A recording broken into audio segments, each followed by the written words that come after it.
Welcome back to the Artie Lange Show. In studio here, our first guest, Ian Edwards, a guy I've met at the Comedy Cellar a couple of times, and a real funny guy. What's up, man? Thanks for coming. I'm good, man. I was watching the TV in the room when he said, I don't know that guy. Son of a bitch. Son of a sorry. I'm very forgettable, so it's all good. No, we probably met maybe one time. Wait, one time. Yeah. I just know you, you know. At the table at the cellar. Who doesn't know Artie? You know what I mean? You never know. Yeah. And from blackouts alone, sometimes, and that is true. Sometimes people come up to me and I'm like, oh, I don't know. Like, do I owe that money? They owe me money. Where are you from, Ian? I'm from. Let's see. Should we move on? Yeah, let's go. Let's go. Pass. I didn't know he was going to ask me the tough questions. Like usually people work up to this. I have a lot of Italian cousins, and when I say that, they go like, oh, just shut up a little bit. Now, are you on the road a lot then? No. Do you feel nomadic? Is that it? I mean, you're on the road. You know what it was? I was born in England, raised in Jamaica. Really? And I grew up in New York on Long Island. Oh man. And then I started comedy in Long Island, then branched out to the city, and then now I live in LA. Okay. And I've been in LA for like the last more than 10 years-ish. Now, so where'd you go to high school? In Uniondale. In Uniondale. So okay, right by Nassau Coliseum. Right by the Coliseum. And okay, so you were in Jamaica till when, like 12 or 13? No, I was in Jamaica till I was like 17. Do you go back a lot? I went there only for funerals. That's fun. You know, good occasions, fun stuff. Yeah. Now, so how long you been doing comedy then for? 20 years, pretty much. Yeah, I mean, yeah. I mean, do you find comedy is like, you're a worldly guy? Yeah. I mean, so do you think, a worldly guy can make you cynical and stuff like that? Do you think you're the kind of guy who would have to work in the arts to be satisfied with life? You might have to ask me that again. In the arts? In the arts. In the arts. Oh, my bad. No, that's me, man. In the Believe arts. me, that's my fault. To make me feel? Yeah, no, I know. I mean, like to me, like if I had that background, I don't think working a regular job would cut it for me. I know, like doing all that traveling and end up doing construction. Yeah. Being in one place, not even construction. Even a job you have to go to college for. They say in this country.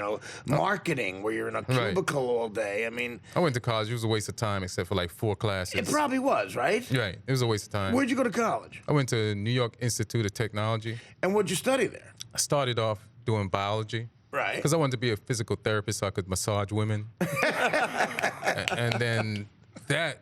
Why not become a comedian where you can massage women? then I figured out, I could do that easy. And I don't have to pass anything, so I just bounced. So what made you want to do comedy? When I first came out to America, like, you have a Jamaican accent, you're in a country... I was gonna say, there's not a trace of it now. You got rid of it. Yeah, I got rid of it because people just tease you. Right. You know what I'm saying? And then you used to have fights after school and during school with we call American black people Yankees. Is that true? Yeah. Oh, okay. Like back then, they call us banana boat people, shit, stuff like that. Yeah, that conversation can't lead to a good place. Not really. Normally not. So then we'd have these fights, and like somebody would tap you that's Jamaican in the hallway and say, we got to fight with the Yankees after school. And I'm like, there's a million Yankees. There's 10 of us. Who's setting up these fights? Who's fighting the Yankees? Who's fighting the Yankees? Can't we assimilate? This is some bad odds. And you got to fight with them or you can't sit at the Jamaican lunch table. So you're just fighting for your seat at the Jamaican lunch table. And at the end of the day, that's not really a great thing anyway, right? Right. But, you love being Jamaican, but, part of being a Jamaican is just, being very prideful and fighting for your right. You know what I mean? The whole thing since Marley is just fighting for your right to do something, anything. Whatever, Right. I just saw a great documentary. Have you seen the documentary? It's on Netflix now about Bob Marley. It's called Marley, right? Yeah. Yeah. Oh, God. It's funny. I just saw that because I'm writing for a TV show called Black Dynamite, and it's on Adult Swim. Right, okay. And we're writing an episode set in Jamaica. Okay. Which will be drawn in Korea. My good friend Orlando Jones is on that. Yeah, Orlando. Orlando and I were roommates back in the 90s, the mid-90s. It's so funny how time goes by. Well, we were both on Mad TV together. Right, The first 2 years of Mad TV, the original cast, Orlando and I were in the original cast, and we were roommates. We lived in a big loft from 95 to 97 in downtown L.A. That must have been a crazy 2 years. Throw parties, man. Oh, God, yeah. Orlando was always great with broads, man. And now him and Deborah Wilson who was another Mad TV chick who I hung out with a lot. I know Deborah. Yeah, Deborah's on the show too. You know, here's one time me and Deborah Crazy auditioned person. for In Living Color. Okay. Right? When And was this? This is the first In Living Color. Oh, no kidding. Yeah, we auditioned. We flew out there, and we got really bad slots on the show at the Improv. Right. And they had a show before the showcase, and they used the Is same there audience. anything more stressful than that? I know, like a sketch comedy audition at a comedy club. Right. Oh God. And we both bombed. So we're on the plane flying back. And we're depressed. And then the plane starts shaking. Yeah. And this lady in the middle aisle grabs Deborah's hand. She's nervous as hell. Right. And Deborah's like, "It's gonna be okay. It's gonna be okay." And the lady's like, "I know. I used to be a stewardess." I'm not even BSing you. That's she really said. I can see why you used to be one. Oh God, I know. She was nervous. That doesn't make you feel good. No. Yeah, Deborah is the most spiritual person Yeah. like ever.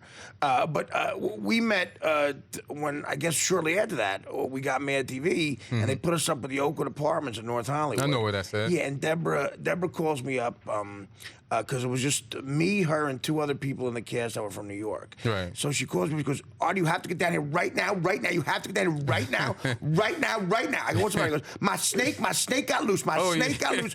She had a snake, enormous snake. Why is she calling you? I remember. Why is she calling you? That's why I said I'm from Newark. I said, what are you talking about? She goes, you have to get down here.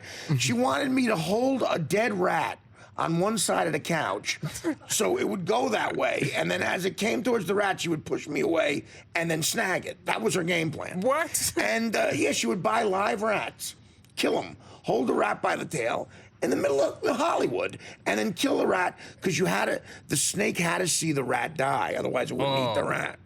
And she was It's a doing picky snake? Yeah. Jeez. and Deborah did that. That was my, and I worked with her for 2 years. I don't know what I'd be more scared of, the rat or the snake. Hey, scared of both. How about Deborah? She got and Deborah. She's a sweetheart. Yeah. Unbelievably talented. Yeah, she is. So now, is that what you're doing mainly right now? You're a writer for Black Dynamite? Yeah, writer for Black Dynamite, yeah. Do you like writing a lot, or do you want to be on camera more? Or what do you like doing? Here's the thing. I like all three things. I like stand-up, and I like writing, and I like being on camera. Being on camera pays more. Sure. And then so when you go on the road, you can have a better road style of living. You know what I mean? That's key, So man. that's the key thing. So, I just keep doing them until one helps me get the most. Get a nice lifestyle Yeah. on the road. No, you're right. That is so key, man. Getting a nicer hotel, maybe first class, at least business class. Go on with the some plane. friends. Yeah. have some Be fun, able to take a guy who opens for you, who you know, Right. who you like BSing with and stuff like that.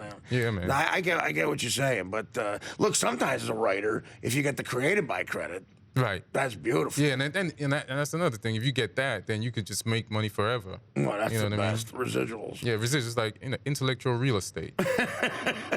I'll take it. Can you deal with L.A. as much as you like New York? Well, if you had the choice, L.A. or New York, what would you like better? This is blasphemous, but I love New York. I grew up here. You're gonna say L.A. But the cost it costs too much just to have the title. I'm from New York. You're right. It's insane. It's an incredible and then if you financial want to cost. go to a Knick game or a Yankee game on top of it once a year, Right.